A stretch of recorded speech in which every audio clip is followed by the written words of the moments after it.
Thank you very much for allowing me to talk.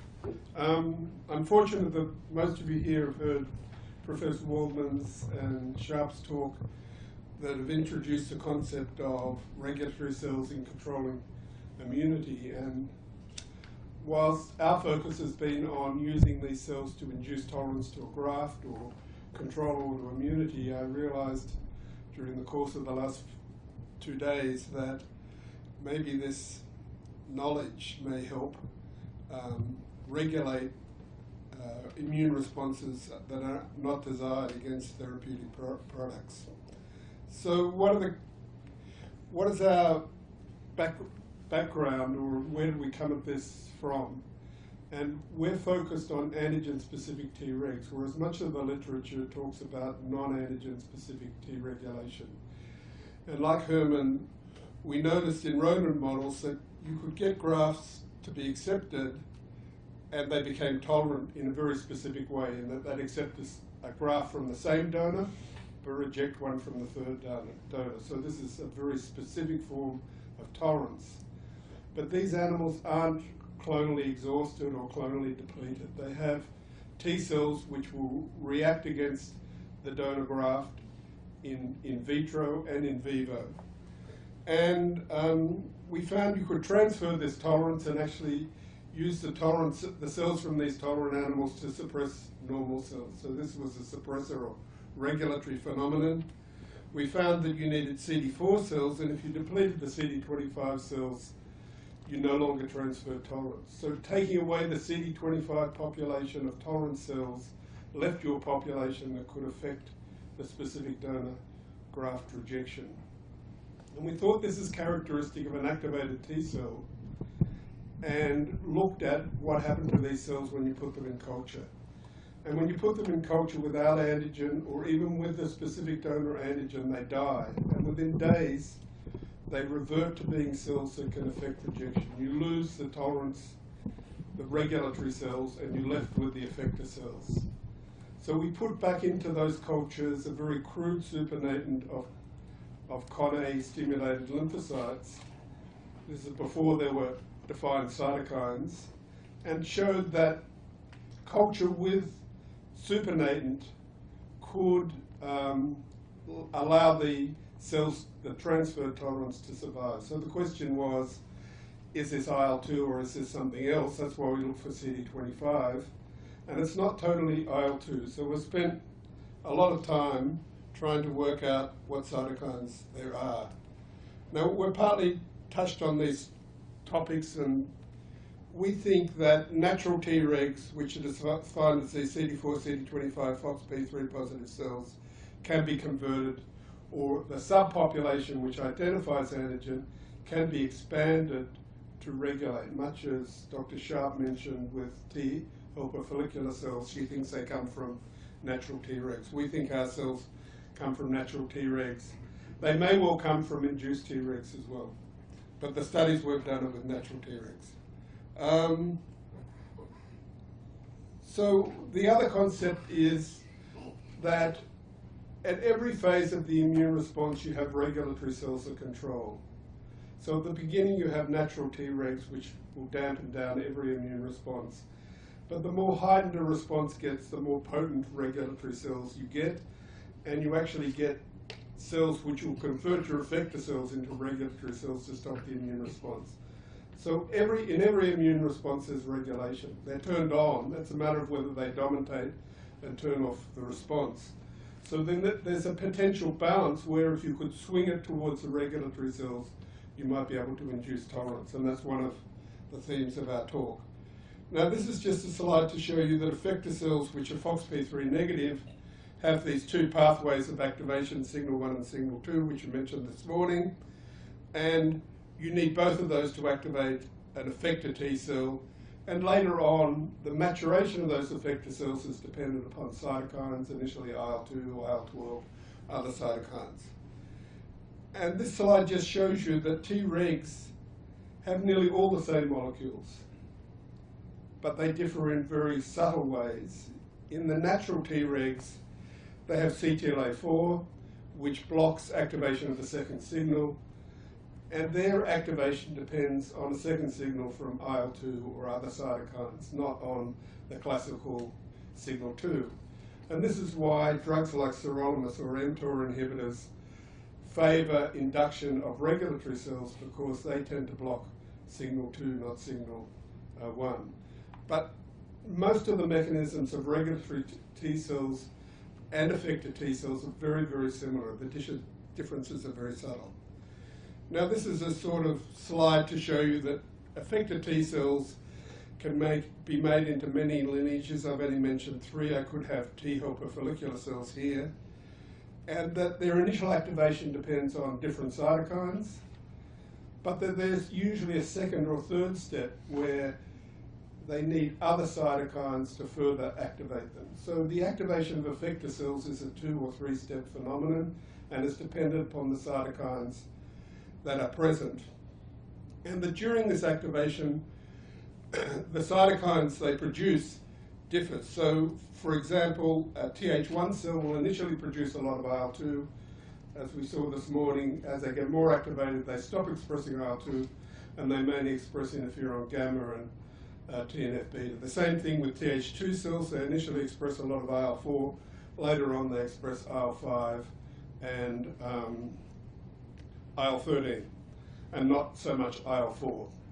Now, what I'm proposing is that natural Tregs will differentiate upon very similar pathways as the effector T cells, and depend on the cytokines the effector population is producing, much as we saw with Th follicular cells and T follicular regulatory cells in the talk this morning. So this is sort of a summary of what we think. And most of the work done on natural Tregs cultures them with an anti-CD3 and an anti-CD28 in the presence of very high concentrations of IL-2. And it can expand these cells by 30,000-fold. You can make many of these cells. But at the end of the day, these are still natural Tregs, which are very antigen non-specific, and you need a high ratio with effector cells for them to suppress. What we've demonstrated is if you add antigen to the system with these high concentrations of IL-2, the subpopulation of T cells which have the right receptor are rapidly induced to express different cytokine receptors. And the ones that are most important are the interferon gamma receptor and the IL-12 receptor. And that as a second step, if you continue to be exposed to antigen in the presence of IL-12, these cells get further activated to be T regulatory cells, which have some of the characteristics of a Th1 cell, in that they start to express T beta and they express interferon gamma. That's much like the T follicular regulatory cells have the same transcription factor as T helper follicular cells, or TFH, or I'm sorry, I've got the terminology wrong. So I'm going to show you some data looking at this pathway. And another key point is that you have to take the IL-2 away. And this is consistent with what happens with the Th1 cell. They make IL-2 for a few days, then they make interferon gamma, or IL-12. Now, another pathway which is less well defined, which we've identified, is that with IL-4, you start to express the IL-5 receptor, and you don't express the interferon or the IL-12 receptor. And that if you further culture these cells with IL-5, in the absence of IL-4, they become very potent regulatory cells. And we're talking the difference in potency of the first step, they'll suppress at 1 in 10, 1 in 32. The second step, they suppress at 1 in 1,000. So that within a week, you can make a regulatory cell that started off suppressing at 1 in 1, now suppresses at 1 in 1,000. And we think these are the cells you have in the tolerant state, because you don't increase the rate, you don't alter the ratio of regulatory cells to effector cells. Regulatory cells in the body are controlled, so you never have more than about 1 in 10 of your CD4 cells are FOXP3 positive. Even in a tolerant animal, you might double the proportion, goes from 1 in 20 to 1 in 10, but you don't get large ratios. And there are just two slides to show that you can make normal effector cells into T regulatory cells, and other people have described that. The induced Tregs Herman talked about yesterday may become cells like we've described. We haven't demonstrated that.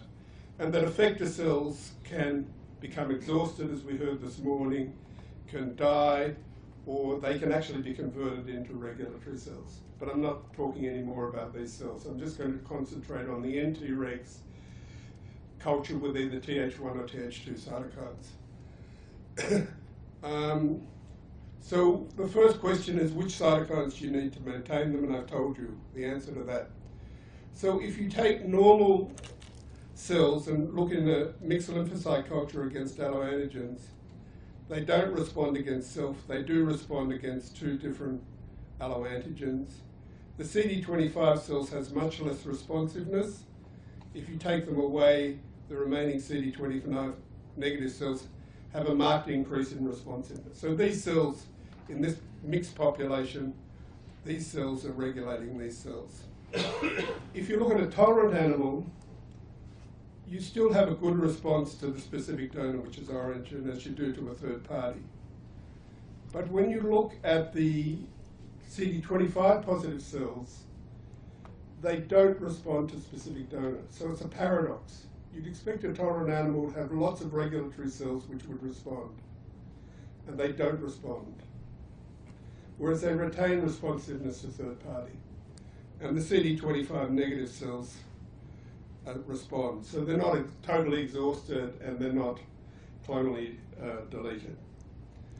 So we then looked at these three populations. These are the CD25 positive negatives. About 80% of these are FOXP3 positive. They're not pure FOXP. And looked at what their responsiveness, the blue lines are to self and the red lines to third party. Which cytokines turn them on? And there's really only two of the battery we had, IL-2 and IL-4. IL-4 is just as good as IL-2 at activating natural Tregs in a normal way. And this led us to think it's just like Th1 and Th2 responses, or B1, B2, or TC1 or TC2 responses. And we demonstrated, as I showed you, that these cells express interferon gamma receptor and IL-12 receptor, and these ones express IL-5 alpha receptor. So we then screened tolerant cells, and they respond non-specifically to their specific donor and third party with IL-2 and IL-4, because they still have polyclonal cells that can be polyclonally activated. But there were really three cytokines which increased the response to specific donor.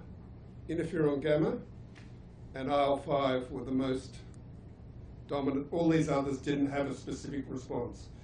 So we could select the specific antigen-reactive Tregs to proliferate if we put in either IL-5 or interferon gamma, and Tregs from tolerant animals express IL-5 receptor and interferon gamma, whereas normal cells don't. There was this response to IL-12, and the response to IL-12 is probably not as antigen specific as the response of interferon gamma and IL-5. So I've said this before, that the natural Tregs only suppress if you have them at 1:1. When you expand them with IL-2 and anti-CD3 and CD28, they still only express at 1:1. If you culture them with IL-2 and antigen, they suppress at about 1:32 to 1:64. And that's what the people who were doing the studies on Tregs, who were making alloantigen-specific Tregs, found. So one of the issues is, how do you make enough Tregs to suppress when it has to be at 1:1? And Tang in UCSF has done these calculations. And the bottom line is you can make a lot of nTregs, but you'll never make enough for them to induce transplant tolerance. And these are her mathematical assumptions, which you don't have to memorize. But you can get massive expansions. Here she says 5,000 very large expansions of natural Tregs are possible. So we have two approaches. One is to see whether we can make potent Tregs in vitro, which we can.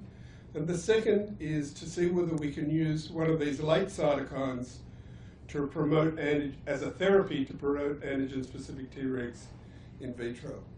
So these are the two pathways, and I'm going to look at the effect of IL-12, and later on we'll look at the effect of IL-5.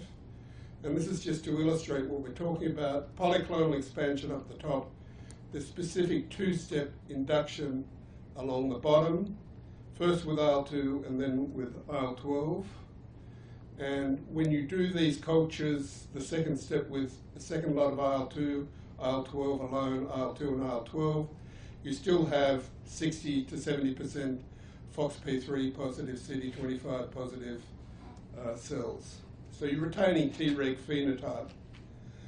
And when you test these in an assay, the ones cultured with IL-12 suppress out to 1 in 250, whereas the ones recultured with IL-2 only suppress out to about 1 in 64. So you have a marked increase in the potency to suppress in vitro. And when we've done other studies, we get them to suppress out to 1 in 1,000. If you look at what happens to these cells, across the bottom, the first set of bars is the fresh Tregs after 3 days with IL-2, and then reculture with IL-2. The second last row is reculture with IL-12 alone, and the last one is IL-12 and IL-2.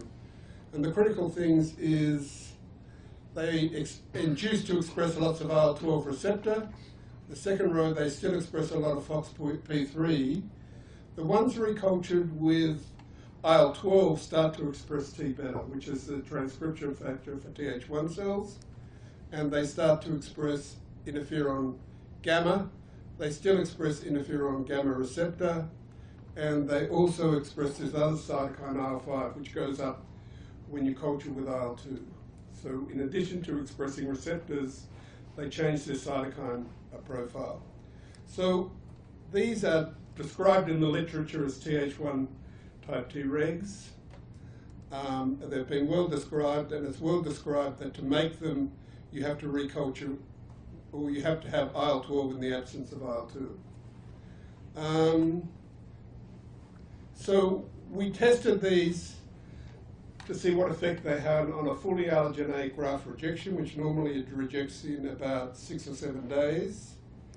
And just one shot of these cells, we gave them 4 days after grafting, because we reasoned that you had to start to make the IL-12 to promote the cells. If you put them in at the beginning, the IL-12 wouldn't be there.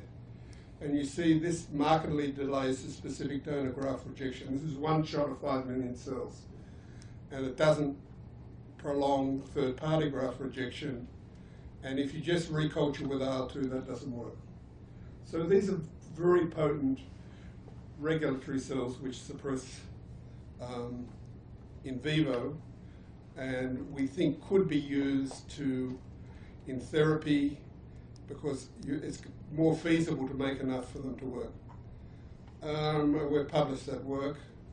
So this is the next line, looking at IL-4 and IL-5. We did the similar experiments. We've cultured first with IL-4, then we recultured with IL-5 alone, IL-4 and IL-5, and IL-5 alone, and IL-4 alone. And this is the suppression assay against specific donor. If you culture first with IL-4 and then with IL-5, they totally suppress the response. If you reculture with IL-4 or IL-4, I don't know how that's happening, but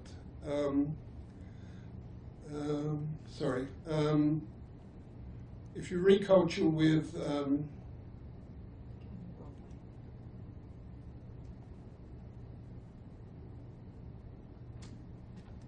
I seem to be going, okay, right. I apologize. If you reculture, and they don't suppress against third parties. So these are very potent antigen-specific regulatory cells. So the bottom panel is their inability to suppress to a third-party antigen. So the next point is, can we use something in vivo, one of these cytokines that promotes induction of antigen-specific Tregs, to try and swing the balance in vivo towards a tolerant state with lots more antigen-specific Tregs. So the potential cytokines are these. These are all pro-inflammatory, so we haven't tried them. IL-2 has been tried in vivo in humans. So we've focused on IL-5. IL-4 is a pretty toxic cytokine, and we haven't tested that. So most of our work's on IL-5. Now I'm going to digress back to the hygiene. Well, first of all, IL-5 is a cytokine produced mainly by Th2 cells and by regulatory cells, as we've shown. They're also produced by other regulatory cells, like the TR1 cells. They're thought to be a mediator of allergy, but they're critical in the protection in parasitic infections. So people who have parasites make lots of IL-5.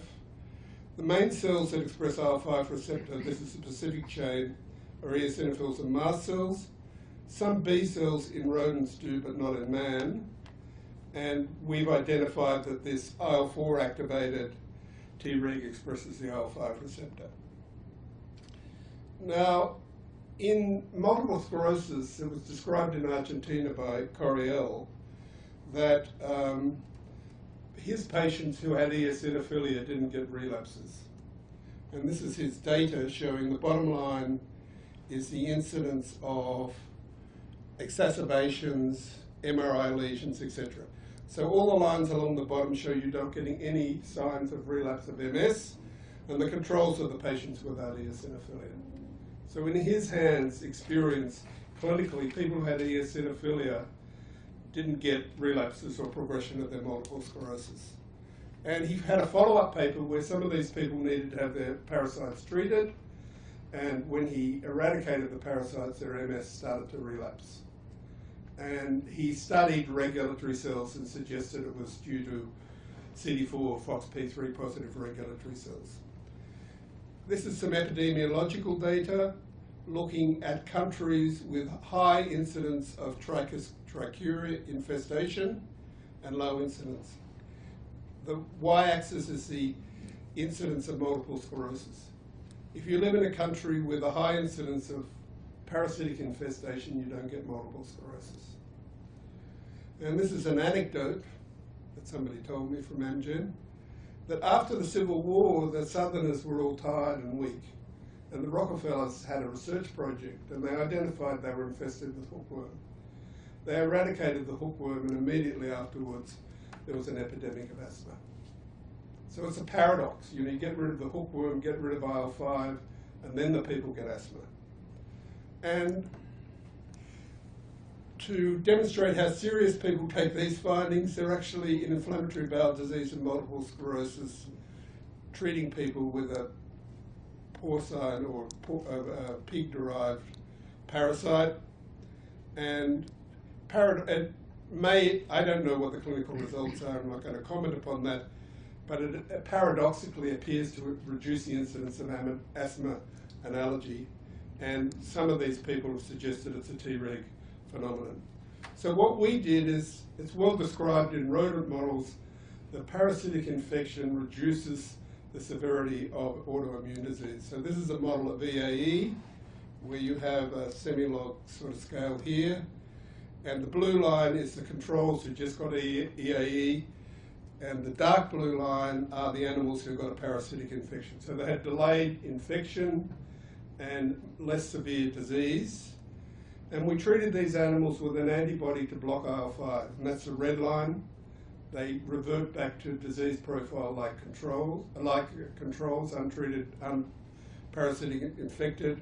We treated them with an anti-CD25 to get rid of the CD25, that's the greenish line.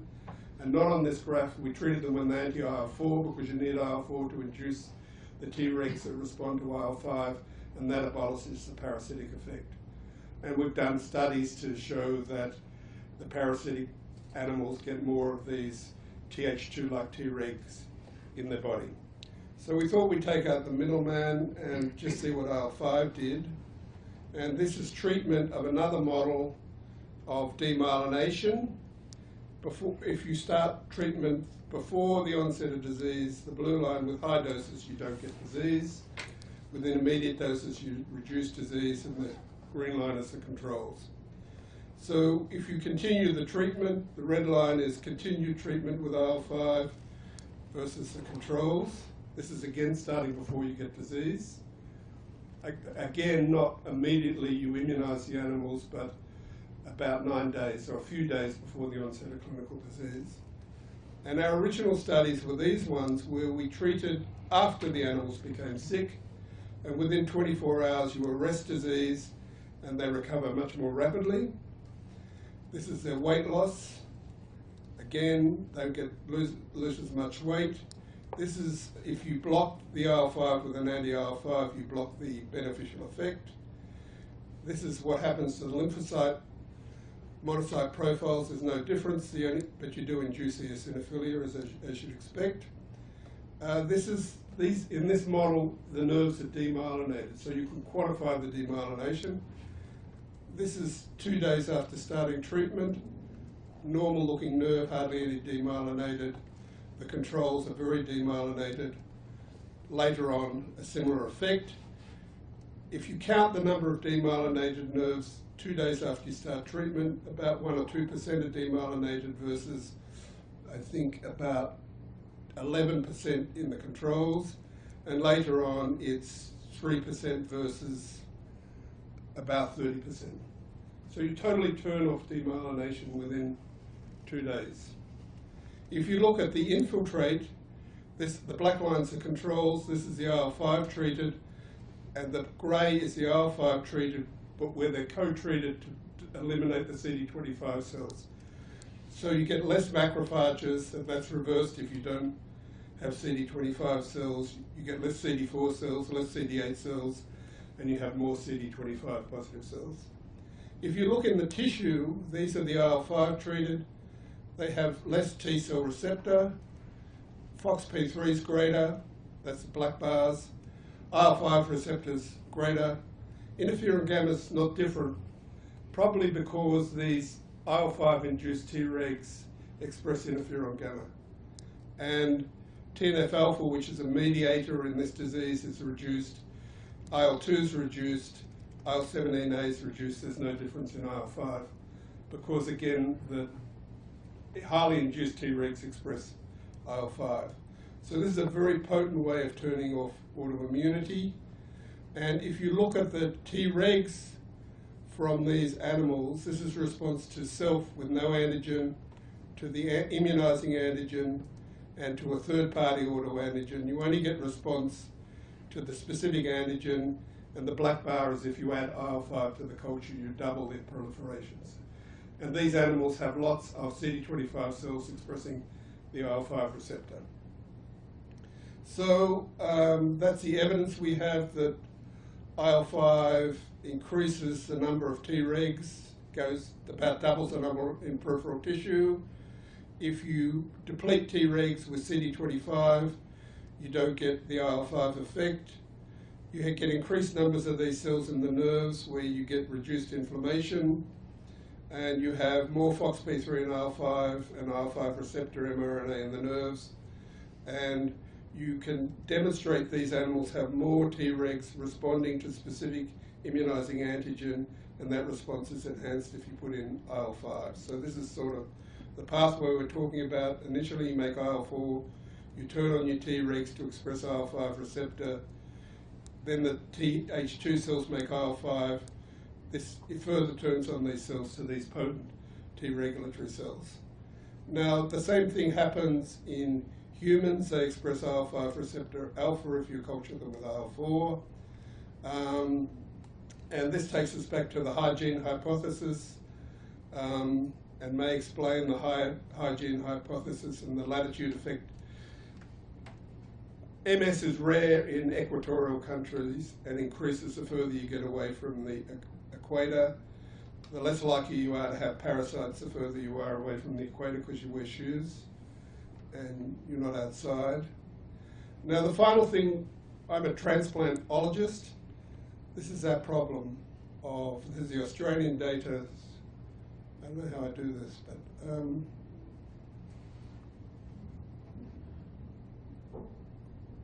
pressing the pointer does that. So our problem, what's that? How do I stop it going all over the place? If you look at renal transplant patient survival, there's a continued loss of grafts from what's presumed to be rejection, and it hasn't improved over the eras. There are different eras there. So we asked the question, can IL-5 help chronic rejection? So we've got a model of chronic rejection where the grafts reject slowly, and if you treat with IL-5 over a long period of time, you markedly reduce rejection and eventually the grafts recover. And if you treat just for 10 days, again, you avert rejection and the animals recover. They have IL-5 responsive Tregs. They don't have IL-5 responsive Tregs to another antigen. They actually have more Tregs in their periphery. You about double the number of CD4+CD25 cells. If you co-treat the animals with an antibody to IL-4, you abolish the IL-5 effect, and if you deplete the CD25 cells, IL-5 doesn't work. So again, you need IL-4 and natural Tregs to turn this response on. And we've done it, that just summarizes what I've told you. And we've done it in multiple models, and it always works. And this is just outlining what we think happens. IL-4 is a polyclonal expander. These are the natural Tregs up here. The ones with specific antigen get activated by IL-4, then get activated by IL-5 and a potent Tregs. So our summary is, we think antigen-specific Tregs can, like Dr. Sharp mentioned, can be generated from nTregs or thymic Tregs. They're very potent, and they need constant activation by a specific antigen, and they need constant exposure to cytokines produced by effector cells. So it's a tandem response. While you've got an ongoing immune response making cytokines, you can have regulation to control them. And we think we have diagnostic tests, which I haven't expanded upon, to help tolerance. We think we can make very potent Tregs in vitro using these pathways we've identified, and we think IL-5 is a candidate as a therapy to try and promote antigen-specific Tregs and certainly turn off autoimmunity and probably chronic rejection. Thank you. Thank you very much. We have time for one question. So Gates and other places have put quite a bit of money into hookworm vaccine development. Do you have any insight for them from your work? No, I think it's, the benefits of westernization and not being infested with parasites has some penalty, which is a greater incidence of autoimmunity. I wouldn't, not everybody who doesn't have a parasite gets MS, so I would look at it the other way. We should, I don't think it's a bad thing to not have hookworm anymore. Right, but no, but in terms of successfully, no one's yet successfully got an effective hookworm vaccine. Mm. Would you modulate the Treg population to try to allow an effective vaccine? I mean, I think there's no doubt that persistent infestation with the parasite is associated with protective immunity, some of which is probably local factors that the parasite itself produces to turn off the immune response, and some of which may be Tregs. So yes, turning off the Tregs might help you get rid of the parasites. There are simpler ways, ivermectin works as well. Jeremy, it's such an interesting talk. You can cope with a couple more questions. Yes, go on then. One more, Helen. We can do the round table discussion as well after lunch. Oh, okay. You go for your question, that's fine. A bit about the geography. In order for that to get enough IL-5 to get the regulatory cells operating in the brain, is it going to be increased IL-5 in the body as a whole in the plasma, or do the cells that respond to the parasite have to be close to the cells that are going to react to the brain? Well, I think one of the things that happens when you activate natural Tregs Yeah. is they, like activated effector cells, require chemokine receptors and lose L-selectin, But they're going to be so far they can away from migrate. the cells making IL-5. So what we're doing is generating them properly in lymphoid tissue, and then they migrate. I see. But we may well be, because it works so quickly. Well, why do They're they, already why do T- they migrate to where they're going to be helping brain cells? Well, they Brain do. immunity. They do, naturally. That happens. I I mean, if you, the chemokine receptors on T follicular helper cells and regs are the same. The Th1-like Tregs have CXCR3. The Th2-like ones have CCR8. So they migrate, and they work. They probably work locally rather than in lymphoid tissue. I was curious if your IL-5 cultured Tregs differ in their ability to control Th1 or Th2 or Th17 effector cells. We haven't studied that exhaustively. We think the ones that are cultured for a short time regulate the other responses. So the initial first step regulatory cell, just culture with R4, turns off Th1 and Th17, but not Th2. We know that. So we think that may be helping polarize to Th2. Our guess is that the second step, Th1-like, turn off Th1 responses. But we haven't examined that exhaustively. Thank you very much.